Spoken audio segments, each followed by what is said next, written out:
back, everybody, to the interviews of the European Livestock Voice. Today we have a special guest. Today we have a founding member of the European Livestock Voice, Roxane Feller, the Secretary General of Animal Health Europe. Animal Health Europe is a founding member of the European Livestock Voice. Welcome, Roxane. Thank you. Hello, Andrea. So the Animal Health Europe organization is representing basically the manufacturers of animal medicines, vaccines, and other health products. Am I right? What are you doing, Roxane? Who are you, if you want to introduce yourself? Well, thank you, Andrea. Yeah, well, you've almost said it all. My name is Roxane Feller, and indeed, I'm heading Animal Health Europe for the past 8 years now. And our members produce, manufacture, develop vaccines, medicines, and other products for animal health. We have, in fact, two types of members, which is interesting. We have direct company membership, and we also have national associations, which together allows us to represent both the innovators, the generics, small, medium, large, extra large companies. And it's by working together that we can safely say that we are the voice of the animal health industry in Europe. Yeah, on top you're covering the majority of these companies, as far as I know. About 90%, yes. Well, and okay, so thank you. I ask you straight away one thing, because I don't know if many people have cleared this difference. If there is any real difference, but I guess so. What's the difference between animal health and animal welfare, please? Whoa, okay. Well, in a way you can say there's a difference, but in the same, you'll see, hopefully with my answer, that one does not go without the other. Let's first define animal welfare, because this is science-based. This is not my defining it. It's the WOAH, known previously as OIE, who identifies 5 conditions of welfare state in which the animal has to be. And it has to be healthy, it has to feel comfortable, has to be well nourished, safe, and able to express natural behavior. So you heard the first condition I put there was healthy. So these 5 freedoms put health as, you know, a mix of different things, but clearly animal health is a prerequisite and well, there's no animal health without animal welfare, and there's no animal welfare without animal health. The two are interlinked, and I think this is what you have to remember. Okay, yeah, that's already something. I mean, and these are both concepts very important for animals, of course, but also for farmers, I guess. Well, yeah, I mean,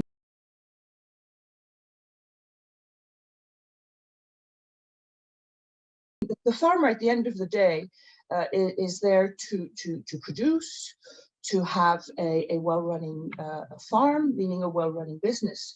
So if his interest is, of course, the welfare and the good health of his animals, and the health of the animals is also linked to the safety of the food. Never forget that a sick animal does not enter the food chain. Of course, that's for obvious reasons. So I think looking at the farm to fork policy, looking at the traceability, I think no matter what the size of the farm is, animal health is essential for the farmer, for the safety of the animals, for the safety of the food, and for the welfare of the animals. So it's all linked on sound farm management, and also continued relevant cooperation between the different stakeholders in Europe. Which is something I think we don't really consider as consumers. I'm thinking of myself. I mean, you think of the welfare or the health of the animals, and from the urban perspective, you don't really realize that it's also affecting the quality of food and the safety of food. And also for a farmer, I mean, it's if he doesn't treat well his or her animals, the products are not good. So, I mean, it makes sense for quite some reasons, apparently. So, yeah. And you were talking about the food chain as well, but I want to ask you, because animal welfare, you know that better than myself. is a topic really, tickling our guts. I mean, it's really emotional. Let's say it's often based more on emotions than science, I would say, for what I see at least. And I'm asking you, how is the legislation in the European Union about animal health and welfare? Is that really so lax? Because I constantly read or hear by many NGOs and animal rights activists, mostly, of course, but it's taken for granted that animals are not treated well. Is that really like that? I mean, is the European legislation allowing not to treat well animals, or what?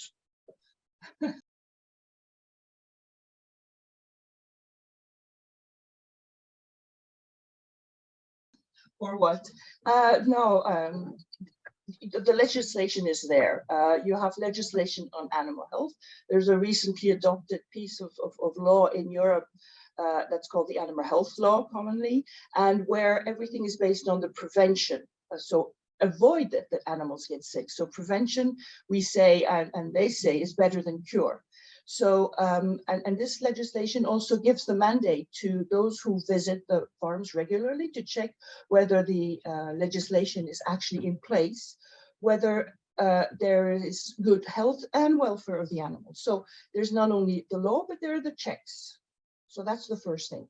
We also have a set of animal welfare rules since the early 2000s that also have rules on animal welfare, whether it's while they are growing, when they are being slaughtered, when they're being transported. So all this is in place, and we have the highest level of protection in the world.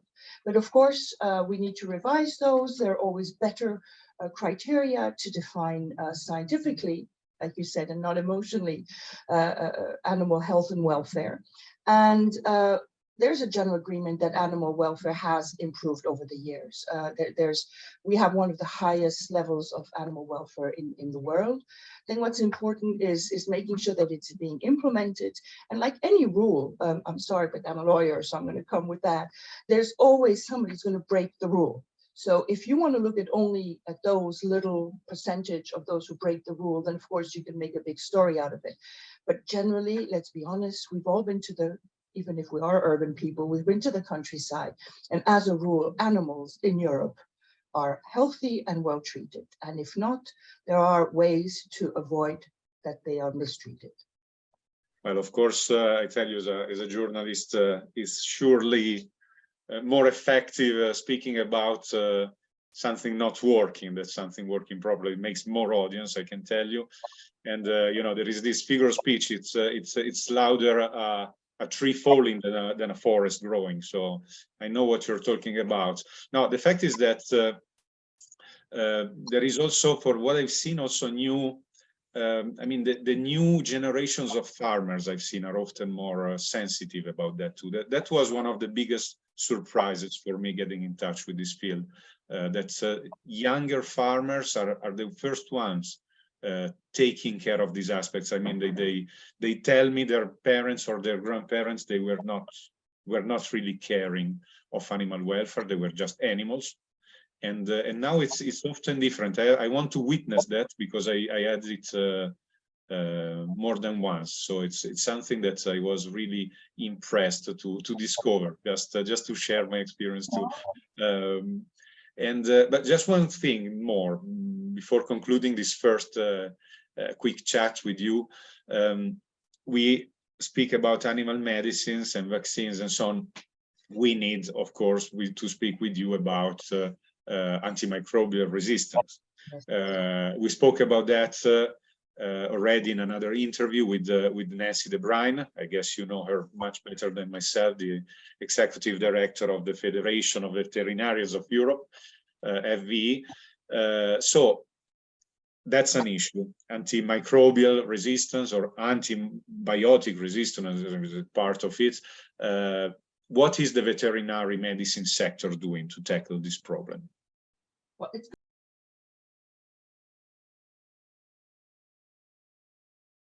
going to seem a little bit paradoxal, but we are very conscious of the need to reduce the use of antimicrobials in animals. I know it's paradoxal because on the one hand, we sell the antimicrobials and we are also fighting to reduce the need for those. But it is a responsibility our sector has taken over 10, 12 years ago by creating a platform for responsible use of medicines in agriculture at EU level, of which the FVE that you just mentioned is a part of. And this is a European-wide association that has built guidelines on responsible use. But more concretely, in terms of actions, if I may say, on the ground, a huge group of companies that are members of Animal Health Europe and the world's largest animal health companies and smaller ones too came together to adopt a roadmap to reduce the need for those antibiotics. And it's not just words, it's 25 measurable actions that have been taken by our members to commit by 2025 to center around prevention, detection, and treatment. We do reports, and the last interim report was 2021, and allow me to read a couple of numbers to show progress, because and how this is moving on.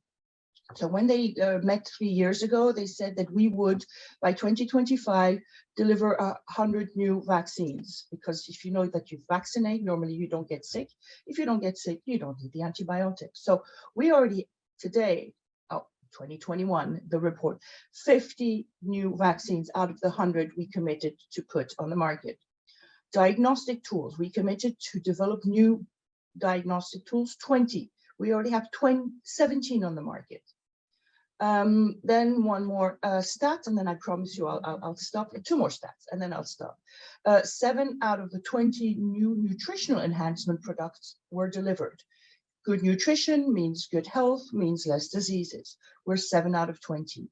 And last but not least, we committed to train veterinaries throughout the year. And for the past 2 years, we've trained over 37,000 veterinaries in various partnerships around the world.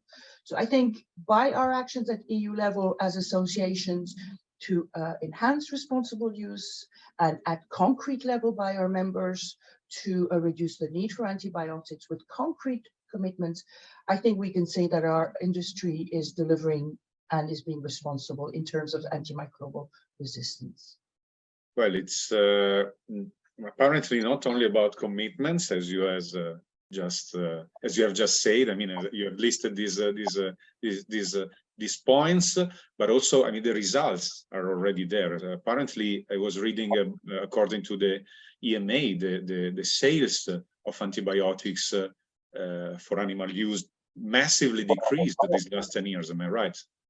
Well, we could almost reach the 50% level, but we're just under 50% of reduction of use of antibiotics in Europe. So I think even before it was, well, it has always been a hot topic, but yes, and this is not us saying it, those are official statistics by the European Commission together with the European Medicines Agency. So I can say that we on the animal side are doing what we can and more, and will continue to do it to fight this global challenge of antimicrobial resistance. Well,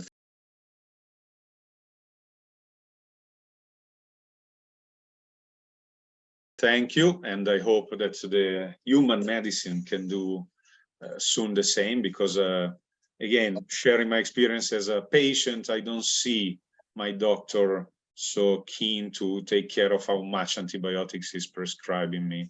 I mean, sometimes she takes it a bit too easy from my point of view. But anyway, I don't want to because we were speaking about that also with Nancy, the Brian. There is the 2 sectors, let's say the animal health sector and the human one are not really sometimes communicating. We should work, they should work together, because sometimes there is this lack of communication, and maybe it's better to tackle the problems together and not, So as I see that the animal health sector has already achieved all these goals, I hope that can happen everywhere. So let everybody hear your good words, Andrea. So thank you again, Roxane, and we'll talk again soon, because the topic is much broader and there are many things we can deepen with you and your expertise, even if you're a lawyer, but you're dealing with this with animal medicines, and it's something we need to keep a focus on. So thank you again for your time, and see you the next time. Bye, Andrea. Always a pleasure.